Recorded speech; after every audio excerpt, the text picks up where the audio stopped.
क्या हमने वॉयेजर 1 और 2 को हमेशा हमेशा के लिए खो दिया? क्या यही है नासा के सबसे बड़े स्पेस मिशन का दुखद अंत, या उम्मीद अभी भी बाकी है? वॉयेजर प्रोग्राम मानव इतिहास का चलने वाला सबसे लंबा स्पेस मिशन, जिसमें लॉन्च हुए वॉयेजर 1 एंड वॉयेजर 2 पिछले 47 सालों से अंतरिक्ष के कई रहस्यों से पर्दा उठा रहे थे। इन्हीं स्पेसक्राफ्ट की वजह से हम पहली बार जुपिटर, सैटर्न, यूरेनस और नेपच्यून को बेहद करीब से ऑब्जर्व कर पाए। इस वक्त वॉयेजर 1 पृथ्वी से 2400 करोड़ किलोमीटर्स और वॉयेजर 2 2000 करोड़ किलोमीटर्स दूर इंटरस्टेलर स्पेस में ट्रैवल कर रहे हैं, जिनके साथ नासा ने अपने डीप स्पेस नेटवर्क के जरिए संपर्क बनाए रखा था। लेकिन पिछले 6 महीने से नासा का अपने इन दोनों स्पेस प्रोब से कॉन्टैक्ट टूट चुका है और ये हमसे जितने दूर जा रहे हैं, दिक्कतें उतनी ज्यादा बढ़ती जा रही हैं। तो क्या वाकई में इंटरस्टेलर स्पेस में खो गए हैं वॉयेजर स्पेसक्राफ्ट? क्या उन्हें एलियंस ने हाईजैक कर लिया है? और क्या अब वॉयेजर 1 को अलविदा कहने का समय आ चुका है? जानेंगे इस वीडियो में। तो हेलो दोस्तों, मैं हूं आपका दोस्त विजय और आप देख रहे हैं रिफ्लेक्ट। साल 2023 नासा के वॉयेजर प्रोग्राम का काल बनकर मंडरा रहा था। 28 जुलाई 2023 वॉयेजर प्रोग्राम को ऑपरेट करने वाली कंपनी जेट प्रोपल्शन लैबोरेटरी ने अपने ऑफिशियल स्टेटमेंट में बताया कि 21 जुलाई को वॉयेजर 2 का एंटीना, जो हमेशा पृथ्वी की तरफ पॉइंटेड रहता था, वो अचानक से 2 डिग्री टिल्ट हो गया है, जिस कारण से वॉयेजर 2 के साथ नासा का कम्युनिकेशन टूट चुका है। अब जो स्पेसक्राफ्ट पृथ्वी से 20 बिलियन किलोमीटर दूर हो, उसे ऑटोमेटेड कमांड देने की कोशिश करने के सिवाय नासा के पास कोई रास्ता नहीं था। लेकिन वॉयेजर 2 बिल्कुल शांत हो चुका था, इसीलिए दुनिया भर के सभी साइंटिस्ट ने मान लिया कि अब वॉयेजर 2 कभी जिंदा नहीं हो पाएगा। लेकिन वॉयेजर 1 के रूप में एक उम्मीद की किरण अभी भी बाकी थी, मगर जिस बात का डर था वही हुआ। अगले ही महीने वॉयेजर 1 के ऑन बोर्ड कंप्यूटर में भी एक ग्लिच आ गया। वो कुछ ऐसे सिग्नल्स भेजने लगा जो काफी ज्यादा हैरान करने वाले थे, और फिर अचानक से बूम, सन्नाटा छा गया। हालांकि दूसरी तरफ नासा के डीप स्पेस नेटवर्क ने वॉयेजर 2 के साथ संपर्क बना लिया था, लेकिन अब वॉयेजर 1 की गड़बड़ी काफी परेशान कर देने वाली थी। वॉयेजर 1 इस वक्त पृथ्वी से 24 बिलियन किलोमीटर दूर है। ये दूरी कितनी बड़ी है, इस बात का अंदाजा आप इसी बात से लगा सकते हैं कि अगर पृथ्वी और वॉयेजर 1 के बीच हम पृथ्वी जितने बड़े ग्रह रखें तो 17,44,000 पृथ्वी भी कम पड़ जाएंगी। इतने सारी पृथ्वी इन दोनों के बीच में आ जाएंगी। और आज भी वॉयेजर 1,61,500 किलोमीटर प्रति घंटे की रफ्तार से पृथ्वी से दूर ही जाता जा रहा है।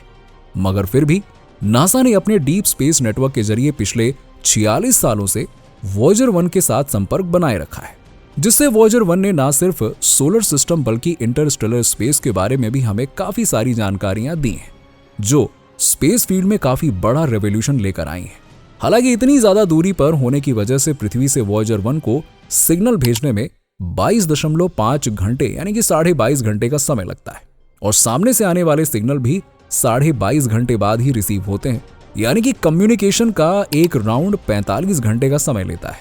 ऐसे में हर एक मैसेज काफी इंपॉर्टेंट होता है। लेकिन पिछले कुछ दिनों से वॉयेजर 1 काफी अजीब बर्ताव कर रहा है।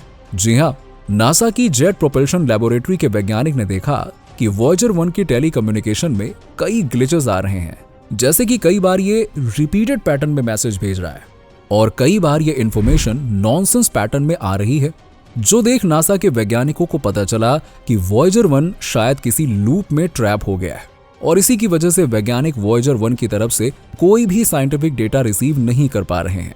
इसकी जानकारी देते हुए जेट प्रोपल्शन लैबोरेटरी ने बताया कि वॉयेजर 1 के ऑनबोर्ड कंप्यूटर में खराबी आ चुकी है, जो कि FDS यानी कि फ्लाइट डेटा सिस्टम के नाम से जाना जाता है। इसी वजह से FDS पृथ्वी से भेजे गए सिग्नल्स को रिसीव तो कर रहा है, लेकिन प्रोब के टेलीमेट्री मॉड्यूलेशन यूनिट सब सिस्टम के साथ कम्युनिकेट नहीं कर पा रहा है। अब टेलीमेट्री मॉड्यूलेशन यूनिट यानी कि TMU वॉयेजर 1 के ट्रांसमिशन में क्रूशियल रोल प्ले करता है, क्योंकि ये इंस्ट्रूमेंट FDS से साइंटिफिक डेटा कलेक्ट करता है और उसे रेडियो सिग्नल्स में कन्वर्ट करके पृथ्वी की तरफ भेजता है। क्योंकि वॉयेजर 1 से हम सिर्फ रेडियो सिग्नल्स के जरिए ही जुड़े हुए हैं। अब मुद्दे की बात यह है कि ये इतनी बड़ी समस्या क्यों है। आइए जरा इसे एक एग्जांपल से समझते हैं। मान लीजिए कि नासा ने FDS को कमांड भेजा कि एंटीना को 1 डिग्री टिल्ट कर दो, ताकि आगे आने वाले मोड़ पर पृथ्वी के साथ वॉयेजर 1 का सिग्नल लॉस्ट न हो जाए। अब एफडीएस ने यह कमांड वॉयेजर 1 के सब सिस्टम को दिया और एंटीना भी टिल्ट हो गया, लेकिन उसने इसका अपडेट टीएमयू सब सिस्टम को नहीं दिया, जिससे यह डेटा रेडियो सिग्नल्स में कन्वर्ट होकर पृथ्वी तक पहुंच ही नहीं पाएगा। यानी कि वहां क्या हो रहा है उसकी हमें कोई भी डिटेल्स नहीं मिलेगी और डेटा के बिना स्पेस प्रॉप को कंट्रोल करना लगभग इम्पॉसिबल है, क्योंकि कीप इन द माइंड वो हमसे 24 अरब किलोमीटर्स दूर है, जिसकी पोजीशन हम एफडीएस से मिले डेटा के बिना कैलकुलेट ही नहीं कर पाएंगे। एफडीएस कंप्यूटर को आप वॉयेजर 1 का हार्ट भी कह सकते हैं, क्योंकि ये ना सिर्फ इंस्ट्रूमेंट से साइंटिफिक डेटा कलेक्ट करता है, बल्कि स्पेसक्राफ्ट की हेल्थ और स्टेटस का डेटा भी इकट्ठा करता है, जिसके बाद ये डेटा के बंडल को एक फोल्डर की तरह पैकेज में कन्वर्ट करके टीएमयू को भेजता है, जो इस पैकेज को रेडियो सिग्नल्स में कन्वर्ट करके नासा के डीप स्पेस नेटवर्क तक फॉरवर्ड करता है। ये डेटा 1 and 0 या फिर बाइनरी कोड में आता है, जिसे डिकोड करके वैज्ञानिकों को वॉयेजर 1 के मैसेज का पता चलता है। मगर दिक्कत यहां शुरू हुई कि रिसेंटली टीएमयू ने 1 and 0s इसको कई बार ऐसे रिपीटेटिंग पैटर्न्स में भेजना शुरू किया मानो जैसे ये एक लूप में अटक गया हो। ये एरर होने की सभी पॉसिबिलिटीज चेक करने के बाद नासा के इंजीनियर्स इस नतीजे पर पहुंचे कि वॉयेजर 1 के फ्लाइट डेटा सिस्टम में गड़बड़ी आ चुकी है। इसीलिए उन्होंने एफडीएस को रीस्टार्ट करके फिर से उस स्टेट में डालने की कोशिश भी की, जिसके बाद ये प्रॉब्लम आई थी। लेकिन अब तक हमें वॉयेजर 1 की तरफ से कोई साइंटिफिक डेटा रिसीव नहीं हुआ। बस टीएमयू की तरफ से हर 22.5 घंटे में अजीब सा डेटा लूप रिसीव हो रहा है, जिसका कोई सेंस ही नहीं बन रहा है कि ये क्या चीज है, इसको कैसे पढ़ा जाए। यानी एक तरह से देखा जाए तो वॉयेजर 1 ने हमसे बातचीत करना बंद कर दिया है।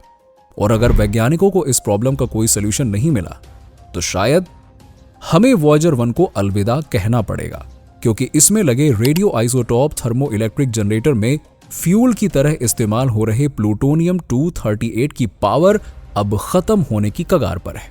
ऐसे में बार बार रीसेट करने में हम ज्यादा एनर्जी खर्च नहीं कर सकते और बिना डेटा के हम प्रोब को उस दिशा में नहीं भेज पाएंगे जहां से इसका एंटीना पृथ्वी की तरफ ही बना रहे, क्योंकि इसमें 1 डिग्री का टिल्ट भी हमारा वॉयेजर 1 के साथ कांटेक्ट हमेशा के लिए नष्ट कर देगा।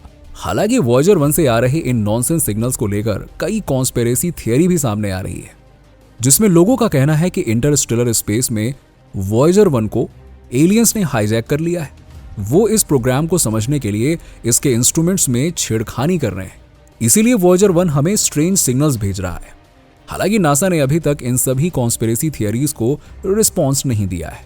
लेकिन आप सभी जानते होंगे कि 1977 में जब नासा ने वॉयेजर प्रोग्राम को लॉन्च किया था, तब इसके 2 ऑब्जेक्टिव्स थे, जिसमें से पहला तो जुपिटर, सैटर्न, यूरेनस और नेपच्यून जैसे आउटर प्लैनेट्स को स्टडी करना था, मगर दूसरा ऑब्जेक्टिव था एलियन से कांटेक्ट करना। इसी वजह से वॉयेजर 1 and 2 में पृथ्वी के कोऑर्डिनेट्स और इंसानों के बारे में जानकारी देती हुई गोल्डन डिस्क और ग्रामोफोन लगाया गया है।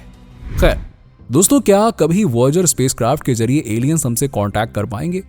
और अगला वीडियो आप कौन से टॉपिक पर देखना चाहते हैं, हमें कमेंट करके जरूर बताइए। और ये वीडियो अच्छा लगा हो तो इसे लाइक, शेयर करें और साथ ही साथ रिफ्लेक्ट को सब्सक्राइब करके हमें सपोर्ट कीजिए। Thank you very much.